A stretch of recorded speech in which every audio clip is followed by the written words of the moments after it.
Hello, good morning, childrens. Good morning childrens. आज की जो टॉपिक है इंडिया विंस फ्रीडम, यानी कि इंडिया विंस फ्रीडम में कुछ ऐसे एलिमेंट दिखाएंगे जो इम्पोर्टेंट्स हो गए। तो इंडिया विंस फ्रीडम यानी कि भारतीय आज़ादी का जो विजयी हुआ या विजेता कैसे हुआ उसके बारे में। तो सबसे पहले हम ऊपर जो गेट सेट है, गेट सेट के बारे में जान लेते हैं। गेट सेट क्या है? तो गेट सेट में देयर आर 5 क्वेश्चंस हैं। तो 5 क्वेश्चन में क्या क्या है उसे जान लें। In which year did India become independent? तो हम लिख देंगे 19, इसका जो आंसर है 1947। 1947 इंडिया बिकम इंडिपेंडेंट, ये इसका फर्स्ट का आंसर। अब नेक्स्ट क्वेश्चन नंबर सेकेंड है, who was the first prime minister of India? तो हम लिखेंगे Pandit Jawaharlal Nehru was the first prime minister of India. इसका सेकेंड का आंसर हम क्या लिखेंगे?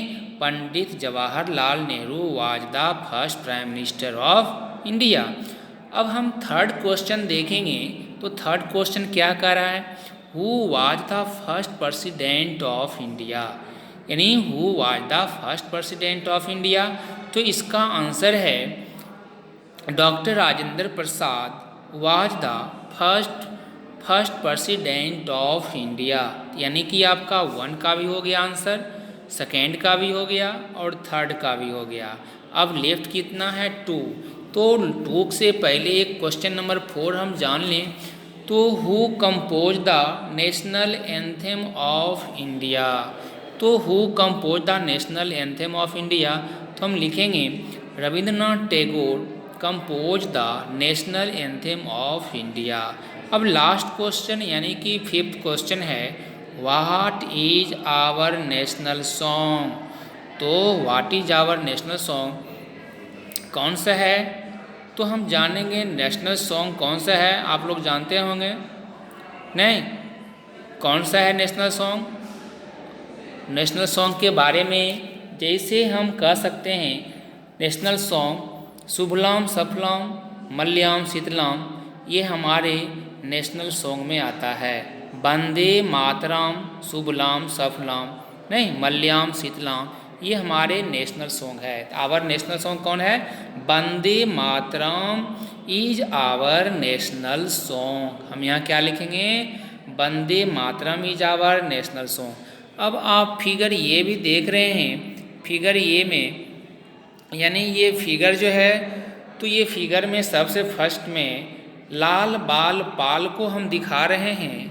और लाल बाल पाल जो हैं यह रेडिकल ग्रुप के लोग हैं। लाल बाल पाल एल यानी कि इनका नाम एल है, और ये हैं बी यानी बाल गंगाधर तिलक, और ये नहीं बाल गंगाधर तिलक, और ये हैं पाल बिपिन चंद्र पाल। तो लाला लाजपत राय, बाल गंगाधर तिलक, बिपिन चंद्र पाल, यानी कि ये त्रिमूर्ति हैं, 3 मूर्ति। ये रेडिकल के जो पार्टी है, रेडिकल ग्रुप का फाउंडर हैं। कौन है? यानी कि लाल बाल पाल, लाला लाजपत राय, बिपिन चंद्र, लाला लाजपत राय और बिपिन चंद्र पाल, और कौन है? और बाल गंगाधर तिलक। अब हम नेक्स्ट चलेंगे। इंडिया विंस फ्रीडम पहले ही बोल चुके हैं, भारतीय आज़ादी की जो विजय हो रही थी उस समय की बात है। तो अब हम पार्टीशन ऑफ बंगाल के बारे में जानेंगे। पार्टीशन ऑफ बंगाल, तो बंगाल की जो पार्टिसिपेशन कब हुआ था? इन 1905 में हुआ था। तो बंगाल का पार्टिसिपेशन कब हुआ था? तो 1905 में, और 1905 जो है ये 1905 में बंगाल का पार्टिसिपेट किया गया था, और ये इम्पॉर्टेंट माना जाता है।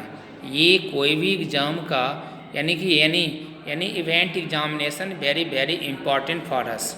सो the British decided to a partition Bengal.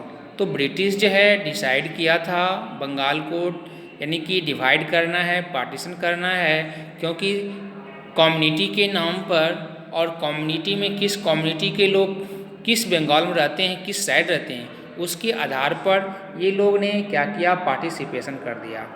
अब हम नेक्स्ट में ये चलेंगे, नेक्स्ट में बंगाल जो है, यानी Bengal one part was to have a largely Hindu population while the other. तो किस पर किया गया था, लार्जली रूप से हिंदू पॉपुलेशन नहीं, while the other part was to have a Muslim population.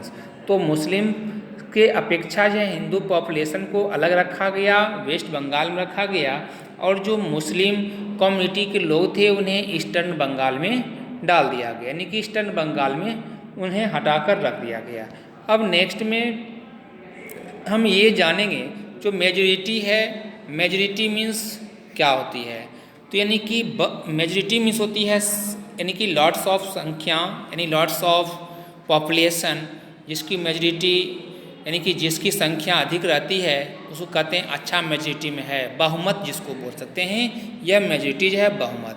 तो the partition was an attempt to prevent Hindu and Muslim from uniting against the British people strongly oppose the partition.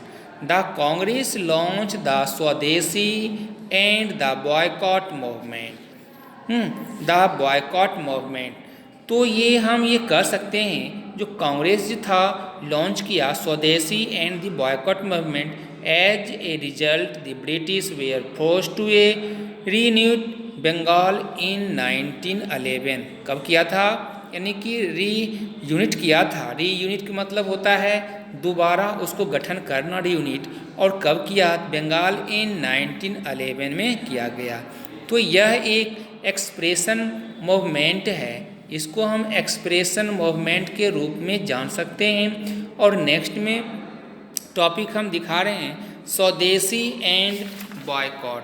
तो स्वदेशी and boycott जो है, स्वदेशी means of one's own country.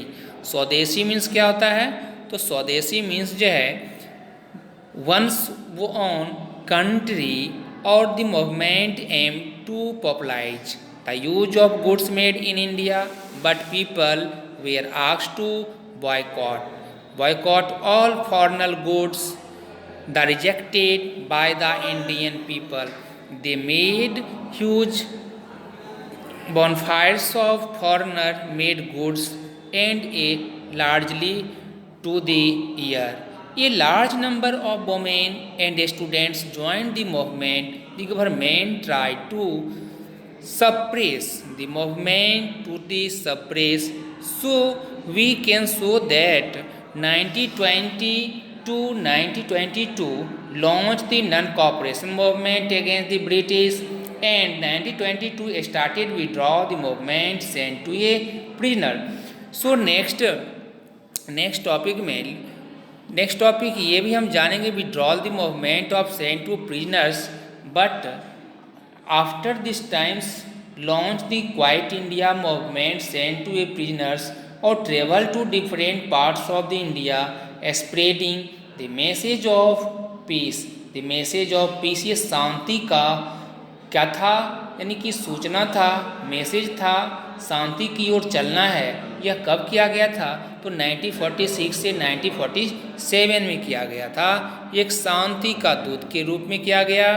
और 1946 to 1947, और यह travel to different part of India spreading the message of peace. यह important रहा। कब से कब किया गया, यानी कि 1946 टू 47। अब 30 जनवरी 1948 में past away in New Delhi, किन्हें, यानी कि Mahatma Gandhi ji past away in New Delhi. कब, 30 जनवरी 1948 past away in New Delhi by the Nathuram Godse. किसके द्वारा, तो नाथूराम गोडसे के द्वारा। नेक्स्ट टॉपिक ये भी हम जानेंगे the revolutionaries. Some young people in Bengal, Punjab and Maharashtra felt that the moderates and radical had not achieved enough. These revolutionaries believed that the British could be driven out of India, so only through forces, they were willing to serve, sacrifice and sacrifice such and such sacrifice their lives for the country. But Ajit Singh, Arvindo Ghosh, Khudiram Bose and Veer Savarkar were the earlier voluntaries. So we can say that some of them were later arrested, the hanged. So some people arrested and hanged. So name them Ajit Singh and Khudiram Bose and Veer Kumar Savarkar. There are three people lastly hanged by the अंग्रेज captain. तो nextly रूप में हम ये भी कह सकते हैं Gandhi ji lead the nation in 1915. तो 1915 is very important because Mohandas Karamchandra Gandhi returned to India from South Africa. In South Africa, he had fought against the racist policy of the white and black people. White rulers on the black people. His method of fighting known as against. So can say that a satyagraha was based on two principles. First principle is truth. Or second principle is non-violence. यानी कि अहिंसा और सच्चाई के बल